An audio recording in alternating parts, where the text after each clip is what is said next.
Beleza. Então vamos lá. Estou ansioso.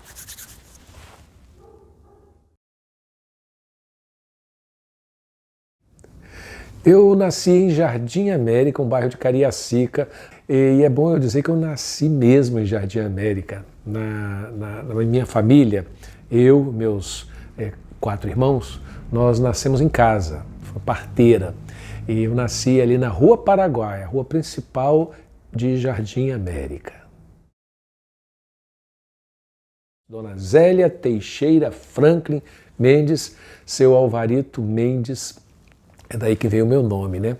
A mamãe era do interior de Minas Gerais, numa cidadezinha chamada Ervália.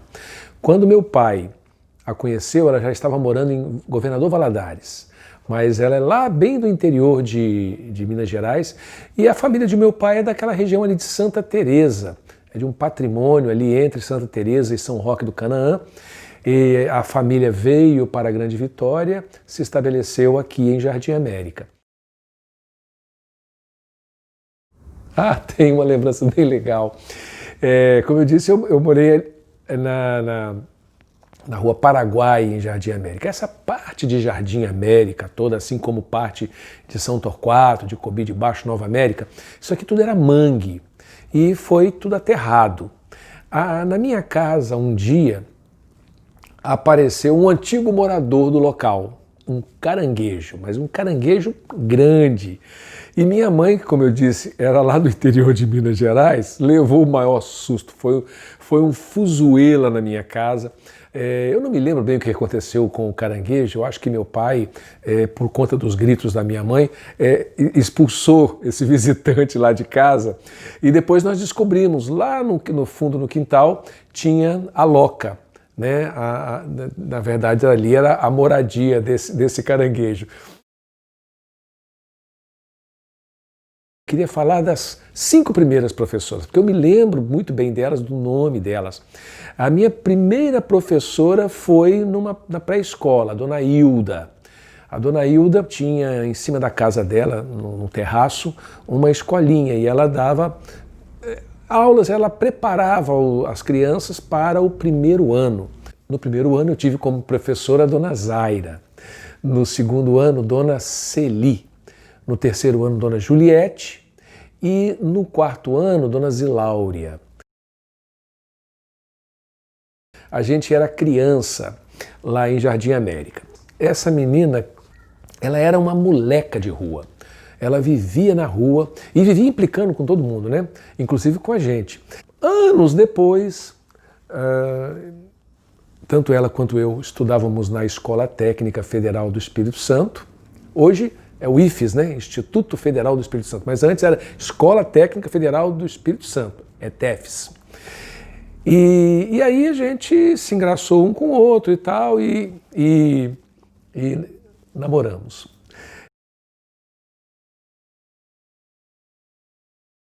Eu ainda na escola técnica, eu tive 2 professores, dona Elza Ceruti e o Herbert Carneiro. A Elza era professora de português. E o Carneiro, ele era professor, não lembro de que matéria, mas ele lia muito, ele vivia com um jornal embaixo do braço, ele lia jornal todos os dias, ele com livros, e sempre que tinha algum evento na escola técnica, ele era o palestrante, ele falava, ele citava os autores e tal, eu achava aquilo o máximo. Então eu comecei meio que imitando, tanto a Elza Ceruti, que lia muito também, né, e que eu aprendi um gosto pelo português com ela, lá na escola técnica, como o Herbert Carneiro. E ainda durante esse período, eu comecei a rascunhar alguns versinhos e coisas muito simples, mas foi ali que, né, nesse exercício, eu fui aprendendo a gostar da literatura. Eu comecei dando aula de inglês. Foi muito bacana, né, assim, quando eu cheguei a terminar a escola técnica, e isso é um outro fato curioso, eu fiz mecânica. E meu pai tinha plena convicção de que eu iria me tornar um engenheiro mecânico. E quando eu estava no último ano de escola técnica, eu resolvi tentar o vestibular. E eu resolvi tentar o vestibular sem fazer cursinho, que não dava tempo. Eu resolvi fazer, vou tentar. E aí eu fui na UFES e me inscrevi para letras em inglês. Olha, meu pai nunca me perdoou por conta disso. Então, me formei jornalista e tive a oportunidade de trabalhar em alguns veículos de comunicação aqui no estado. O primeiro deles foi a TV Vitória, que na época pertencia ao grupo Manchete, era a Rede Manchete de televisão. Eu fiquei algum tempo lá, mas logo depois eu entrei também para a Rede Gazeta, que era da Globo, né? Só que eu não fui trabalhar na televisão, eu fui trabalhar no Caderno 2. E eu escrevi no Caderno 2 de A Gazeta durante quase 10 anos. E a poesia? Aliás, eu quero lembrar aqui que eu gostei muito do teatro por conta de uma peça, uma montagem sobre a vida de Cristo. E de repente, de uma pequena colina que tinha do lado, assim, uma parte mais alta, surgiram as pessoas com tocha e tal, e uma pessoa vestida como Cristo, e ali teve a crucificação, aquele negócio todo, e depois a ressurreição de Cristo após uma narração. Aquilo tudo com tochas e tal, muito improvisado, mas eu achei aquilo o máximo. Eu falei, eu quero isso para mim. E realmente eu depois tive a oportunidade, lá no meu curso de inglês, eu tive a oportunidade de estudar muito, ler muito teatro, né? Inclusive Shakespeare. Tive a oportunidade também de encenar algumas cenas do teatro em inglês, e isso tudo me deu algum conhecimento. Um dia eu cheguei na minha comunidade e lá no salão paroquial tinha um casal tentando realizar uma cena e uma pessoa na frente dando instruções, né? Então ali nós tínhamos um diretor e 2 atores. Mas assim, eu vi que o cara não sabia muito o que estava fazendo. Na hora que ele parou para tomar uma água, ele veio conversar comigo. Falou, e aí, o que você está achando? Porque eu entendo pouco, o cara confessou, né? Aí eu falei, rapaz, se você talvez colocasse a pessoa chegando assim, a outra falando não sei o quê, o rapaz abriu um olho assim para mim e falou, rapaz, olha, mas você entende de teatro, você vai dirigir essa cena. E eu acabei dirigindo a cena e depois disso eu nunca mais parei, né? Fazendo teatro lá na UFES, o diretor Renato Saldino me convidou para fazer uma participação numa peça infantil. Era uma peça Tribobó City, de Maria Clara Machado. E eu aceitei para fazer uma das apresentações. Eles tinham uma série de apresentações e um dos atores principais não podia ir em algumas apresentações, eles precisavam de alguém para substituir. O Renato tinha me visto realizando algumas cenas do teatro inglês na UFES, né? E aí ele me convidou e eu fui fazer essa cena, foi no Carlos Gomes, fui fazer essa peça Tribobó City. E eu me lembro ainda bastante disso, porque é teatro infantil, né? Então você põe maquiagem, pinta o olho, pá e tal. E eu, terminada a peça, eu tirei, lavei mais ou menos o rosto e vim embora para casa. Quando eu cheguei em casa com o resto de maquiagem, meu pai achou um monte de coisa a meu respeito, né? Menos que eu estava fazendo teatro. Eu tive que explicar, é teatro e tal. Ah, mas isso aí não tá bom não, né? Então eu tive uma resistência da família por conta disso. E pior ainda, a minha peça, quando eu cheguei a fazer uma peça do teatro adulto, foi com Renato Saldino, A Casa de Bernarda Alba, de Garcia Lorca. O meu primeiro papel no Grande Teatro do Espírito Santo foi em Bernarda Alba, fazendo o papel de uma mulher, né? Minha mãe foi assistir à peça e achou, nossa, você interpreta muito bem, disse ela e tal, mas se fosse o papel de um galã, de um personagem masculino, enfim, ficaria muito melhor, né? Enfim, mas ela gostou, achou bacana, né? Foi isso. Esse foi o meu início no teatro dito para o grande público aqui no Espírito Santo.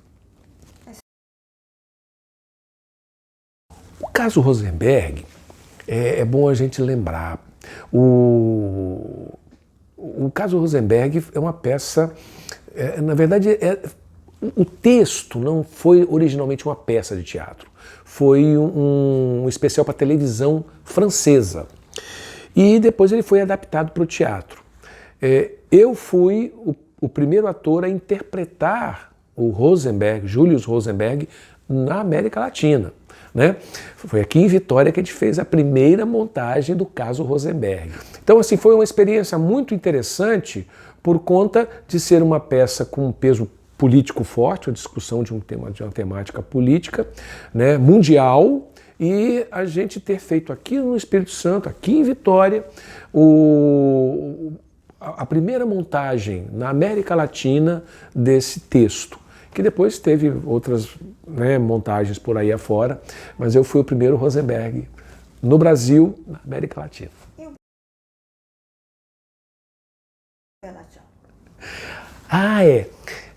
Outra peça marcante foi o Bella Ciao. Bella Ciao é uma peça que fala da imigração italiana para o Brasil. Eu interpretei, né, o Giovanni Baracchetta. Era um personagem riquíssimo que saía com mais ou menos uns 25, 27 anos lá da Itália com a família, né? E vinha, a esposa Carmela, tinha os filhos, eu não me lembro bem do nome dos filhos, mas tinha um casal de filhos, e ele vinha para o Brasil. E aqui no Brasil, então a gente começa a peça toda em italiano. A linguagem, o linguajar todo é italiano. Aos poucos que ele vai aprendendo o português, então vai ficando aquela mistura de italiano com português. E eu ganhei prêmio como melhor ator por 2 anos consecutivos aqui no estado com esse personagem. Quer dizer, eu apesar da aparência, do tipo físico talvez não ajudar muito, mas a interpretação foi bastante, acredito eu, precisa, tanto que me rendeu prêmios aí bem interessantes. Eu tenho esses prêmios assim, eu os guardo com muito carinho. Eu comecei lá pela TV Vitória Rede Manchete e depois eu fui para o Caderno 2 de A Gazeta. No Caderno 2 de A Gazeta eu tive a oportunidade, uma oportunidade bem legal, de ajudar os artistas do nosso estado, porque não adianta um artista simplesmente montar um espetáculo, todo um esforço para conseguir recurso, ensaiar, preparar e tal, meses, isso leva meses, né? E quando chegar na hora H, o grande público não ficar sabendo desse espetáculo, porque não se tem como divulgar. Então, no Caderno 2, eu tomei isso como uma missão. O artista lá era muito bem tratado mesmo. Tanto que eu não permitia que o artista deixasse lá na portaria, release. O pessoal da portaria já sabia, eles já ligavam para mim e falavam, olha, estou aqui com o ator tal com release da nova peça, manda subir. Eu sempre mandava o ator, o músico, subir, gravava com ele, fazia. Teve uma peça que foi um sucesso aqui no Espírito Santo. Uma peça do saudoso Nilson Henriques, né, que é o Hello Creusodete. O Hello Creusodete era um quadrinho do Nilson Henriques, que já era um sucesso. Então tinha o personagem da Marli e aí ele montou uma peça de teatro com os casos que apareciam nos quadrinhos. Foi assim muito legal, uma peça que tinha tudo, uma comédia para estourar. Agora, esse estouro que ele teve aqui no estado, eu acho que eu ajudei muito na qualidade de jornalista lá do Caderno 2 de A Gazeta. Porque eu lembro que nós preparamos uma página do Caderno 2 com o trabalho que Milson estava fazendo para adaptar o quadrinho para o teatro. Nós fizemos uma página inteira quando ele selecionou os atores, inclusive José Luiz Gobi, que foi o ator que interpretou a personagem principal. Depois nós fizemos outra peça falando da preparação final da peça já para a estreia. Fizemos uma página inteira do Caderno 2, e olha, a Gazeta naquela época era aquele jornal grandão. Nós fizemos uma página inteira falando da estreia, e pós-estreia eu ainda fiz algumas matérias de meia página, com foto, com chamada na primeira página. Então, assim, essa e outras peças aqui no Estado, eu, na qualidade de jornalista lá, ajudei muito a divulgar, e eu acho que essa era uma missão minha, de ajudar o setor artístico. Até porque eu era jornalista, mas eu era também artista, então eu estava defendendo o meu setor. A propaganda entrou assim, muito por acaso. Aliás, tem muita gente que acha que a primeira propaganda que eu fiz foi a do Ronsetti, Supermercados Ronsetti. Mas não foi não. Eu fiz para vários clientes esparsos. Eu lembro de ter feito o lançamento aqui no estado de um ventilador de teto chamado Centurion. Eu me lembro de ter feito propaganda para Santa Terezinha.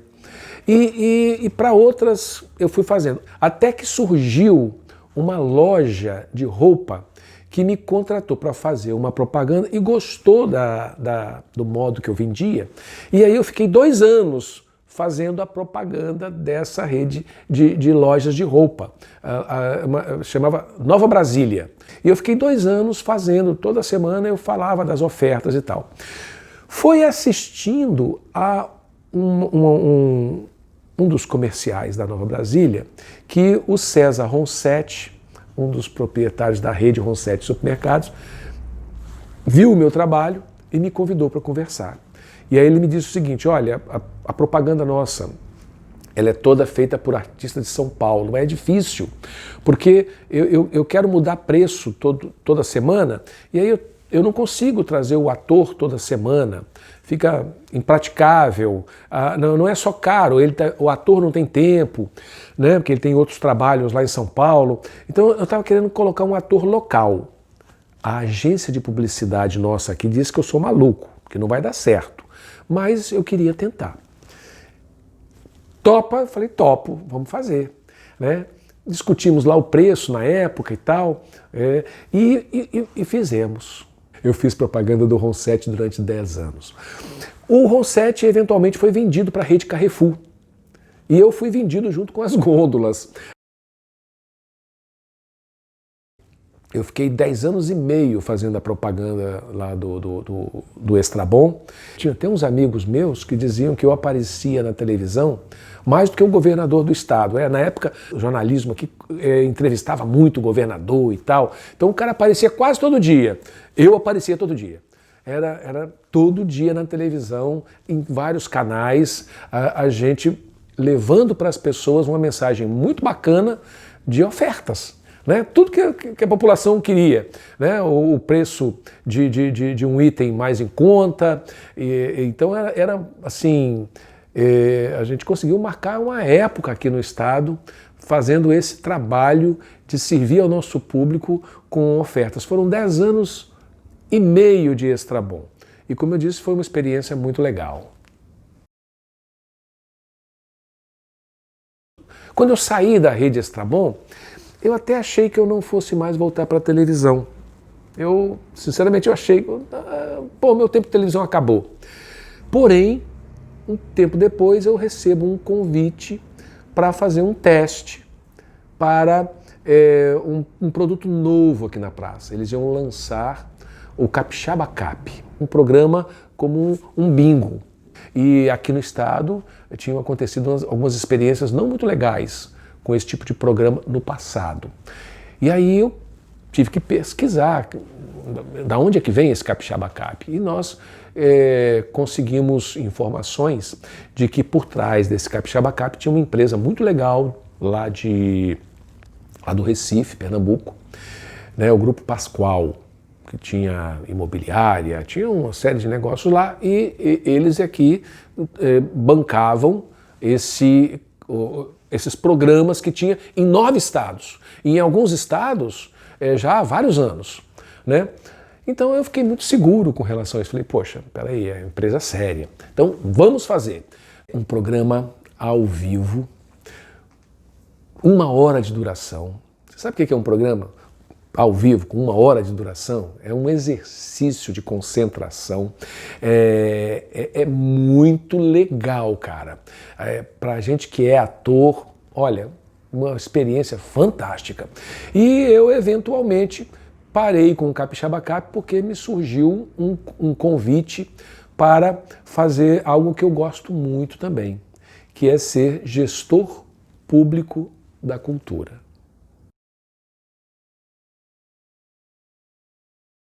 Eu tive a oportunidade de ser gestor da cultura de Vila Velha em 2 períodos, de 2005 a 2008 e mais recentemente de 2019 a 2020.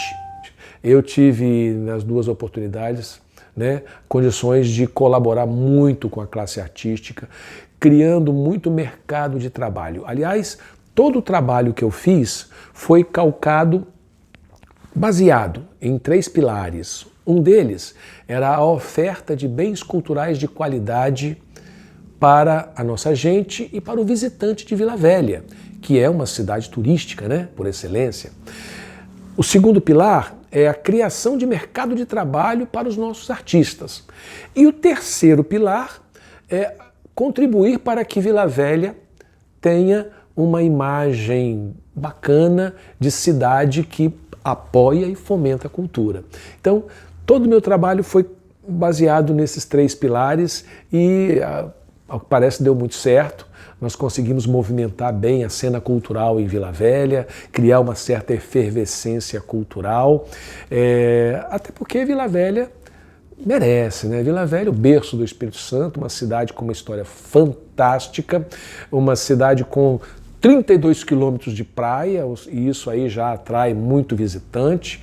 Claro que o visitante ele não vem cá só para comer um peixe frito e tomar uma água de coco no litoral. Ele vai querer também conhecer um pouco da nossa história, do nosso fazer artístico, do nosso artesanato. E quando ele tem essa oportunidade, ele se encanta. Então, meu trabalho como gestor da cultura de Vila Velha esteve muito focado nisso, em oferecer à nossa gente e ao nosso visitante opções de lazer cultural de qualidade. Foi um trabalho árduo, mas que me deu muita satisfação e uma sensação de dever cumprido.